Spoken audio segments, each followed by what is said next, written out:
नमस्कार दोस्तों, स्वागत है मगन ट्यूटोरियल्स में। उम्मीद करता हूँ सब लोग स्वस्थ होंगे, व्यस्त होंगे, ज़बरदस्त होंगे। दोस्तों, उत्तर प्रदेश शिक्षक भर्ती परीक्षा ये टॉप सीक्रेट चीज़ हो गई है। कभी हम ही बताते हैं, कभी से कोई न्यूज़ मिल जाती है कि इस महीने शुरू हो जाएगी, इस वर्ष शुरू हो जाएगी। कभी पता चलता है कि नहीं, भर्ती की तो ज़रूरत ही नहीं है। फिर एक बार मंत्री जी विधानसभा में आते हैं और बताते हैं हमारे पास इतनी सीटें खाली हैं। तो आज इसी मुद्दे पे हम लोग बातचीत करेंगे दोस्तों, और बातचीत यूं ही नहीं करेंगे, फैक्ट के आधार पे मैं सारी चीज़ें आपको बताऊंगा। आप लोग जानते ही हैं कि मैं बिना किसी फैक्ट के आपसे कोई बात नहीं करता हूं दोस्तों। तो आज कुछ मैंने बिंदु यहाँ पे लिख रखे हैं, एक एक करके इन सारे बिंदुओं पे बात करेंगे जो बच्चों के दिमाग में हैं इस समय, और काफ़ी ऊहापोह की स्थिति जो है बन गई है। पहला बिंदु मैंने लिखा है यहाँ पे, मैं ज़रा सा पेन सेलेक्ट कर लेता हूँ। हाँ, पहला बिंदु लिखा है दोस्तों यहाँ पे, कब शुरू होगी भर्ती प्रक्रिया। तो इस पे बात करेंगे। कितनी सीटों पर हो सकती है भर्ती, इस पे भी बात करेंगे। बीएड की स्थिति क्या रहेगी, ये भी एक बहुत मुश्किल सा हो गया है। न तो कोर्ट से फैसला आ रहा है, जो बीएड वाले बच्चे हैं उनका रिजल्ट भी रोक के रखा गया है। तो इस पे भी बड़ी ऊहापोह की स्थिति है। क्या इस वर्ष हो सकती है भर्ती, ये सबसे बड़ा प्रश्न है। फैक्ट के आधार पे हम लोग बातचीत करेंगे कि क्या संभावनाएं बन रही है। और आखिरी हमारा बिंदु है, क्या इस बार कंपटीशन बढ़ेगा। तो दोस्तों, इन्हीं 3-4 बिंदुओं पे आज हम लोग बातचीत करेंगे। सबसे पहले मैं आपको कुछ चीज़ें दिखाना चाहूँगा कि कैसे कैसे सरकार आगे बढ़ रही है इस बिंदु पे। अभी मैं आपको एक खबर दिखाता हूँ यहाँ पे। ये खबर कुछ समय पहले की है, आप लोगों ने देखी होगी इसे। इस खबर को आपने देखा होगा।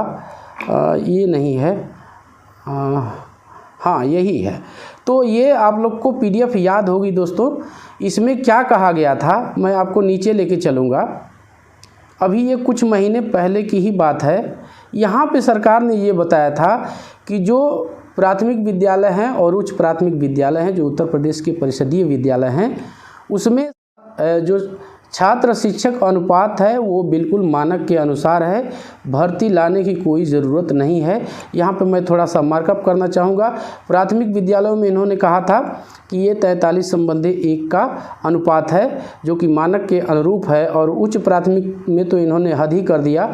इन्होंने 35:1 का इन्होंने रेशियो बता दिया कि यहाँ पे ये अनुपात है, तो ये भी मानक के अनुरूप है। इसलिए भर्ती लाने की कोई अभी हमारा कोई योजना नहीं है।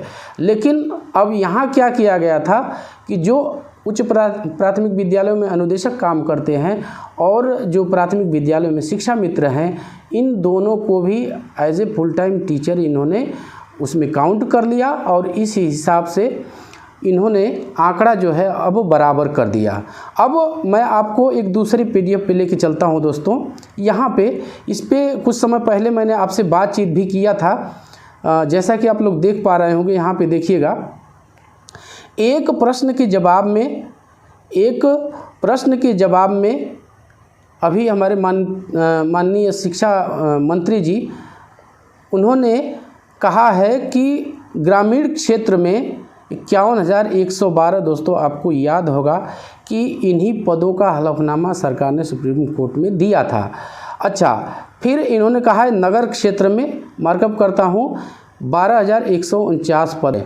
तो यदि इन दोनों पदों को जोड़ दिया जाए दोस्तों, तो ये 63,000 से ज़्यादा पद अभी उत्तर प्रदेश में बेसिक शिक्षकों के खाली हैं परिषदीय विद्यालयों में। कहने का अर्थ ये है दोस्तों कि सरकार ने अभी 2-4-6 महीने पहले कह रही है कि जो है हमारे जो परिषदीय विद्यालय हैं वहाँ पे प्राथमिक और उच्च प्राथमिक दोनों ही विद्यालयों में जो छात्र शिक्षक अनुपात है वो मानक के अनुरूप है। भर्ती प्रक्रिया लाने की सरकार की कोई योजना नहीं है। 2-4 महीने बीतते हैं तो सरकार ये मानती है कि अभी 63,000 पद लगभग खाली हैं प्राथमिक विद्यालयों और उच्च प्राथमिक विद्यालयों को मिला करके, तो ये मानती है। तो आप देखिए, इसके जो इनकी रणनीति है, ये कहें कि ये इनकी जो विचारधारा है, कैसे इसमें धीरे धीरे परिवर्तन आ रहा है। जैसे जैसे चुनाव नज़दीक आ रहे हैं वैसे वैसे सरकार के सुर में बदलाव हम आसानी से देख सकते हैं। तो दोस्तों इस वर्ष के अंत में या फिर 2023 में मार्च अप्रैल तक जैसी कि संभावना है, ये कभी संभावना ही हम कह सकते हैं कि भर्ती आ सकती है। कितनी सीटों पर हो सकती है ये भी दोस्तों थोड़ा सा तो है, लेकिन कम से कम 63,000 से तो ज़्यादा ही सीटें आएंगी। कम से कम 63,000 से ये ज़्यादा ही सीटें आनी चाहिए, क्योंकि इतनी तो सरकार मान ही रही है और आगे भी अध्याचन भेजे जाएंगे और जो सीटें खाली होंगी तो फिर उन सीटों को भी काउंट करके एक बात तो ये चल रही थी कि 97,000 सीटें आएंगी, लेकिन अभी फ़िलहाल हम इसी को मान के चलेंगे कि 63,000 सीटें सरकार मान रही है। तो इसी पे वैकेंसी जल्द से जल्द ला लें। आवश्यकता इस बात की है कि वैकेंसी जल्द से जल्द लाए ताकि बच्चों का नुकसान न हो, क्योंकि इसमें हमारे कुछ ऐसे बच्चे भी हैं जो ओवर एज हो सकते हैं, तो उनका क्या, उनका तो बहुत ज़्यादा नुकसान हो जाएगा। दोस्तों बीएड की क्या स्थिति रहेगी दोस्तों, आप जानते हैं कि 24 अगस्त को सुनवाई हुई थी और वहाँ पे सुप्रीम कोर्ट में ये था कि 24 अगस्त को फाइनल बहस हो जाएगी और रिज़ल्ट आ जाएगा। उसके बाद सुप्रीम कोर्ट ने 6 सप्ताह के लिए और सुनवाई आगे बढ़ा दी। अब जो होना है वो 12 अक्टूबर को फिर से सुनवाई होगी और पूरी संभावना है दोस्तों कि इस दिन डिसीज़न आ जाएगा और सारी स्थिति भी साफ हो जाएगी। आप सभी जानते हैं कि जो भी वैकेंसियाँ रुकी हुई हैं और यूपी टेट परीक्षा भी इसी में रुकी हुई है दोस्तों, तो इसकी एक मूल वजह यही मानी जा रही है कि शायद ये मामला कोर्ट में है और ये क्लियर हो जाएगा। रिजल्ट भी रुका हुआ है बीएड वालों का, तो 12 अक्टूबर तक तो हमें इंतज़ार करना ही पड़ेगा।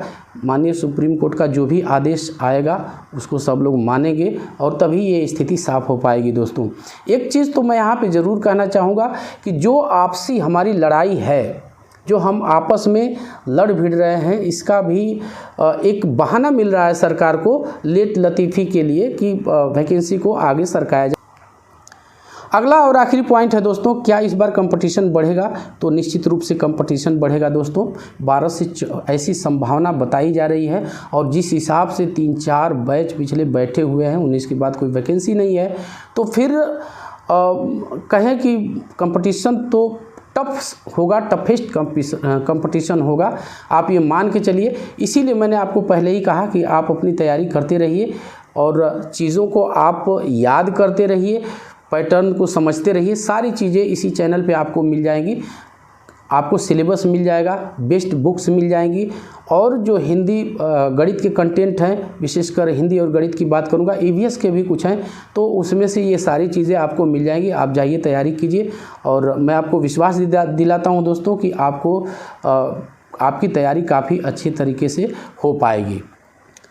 तो बस दोस्तों यही था आज की इस वीडियो में। उम्मीद करता हूं कि आपको ये वीडियो पसंद आई होगी और इसी तरह की अपडेट के लिए आप हमारे चैनल को लाइक शेयर सब्सक्राइब कीजिए। हमें आपके सपोर्ट की ज़रूरत भी है। तो मिलते हैं अगली वीडियो में, तब तक के लिए नमस्कार।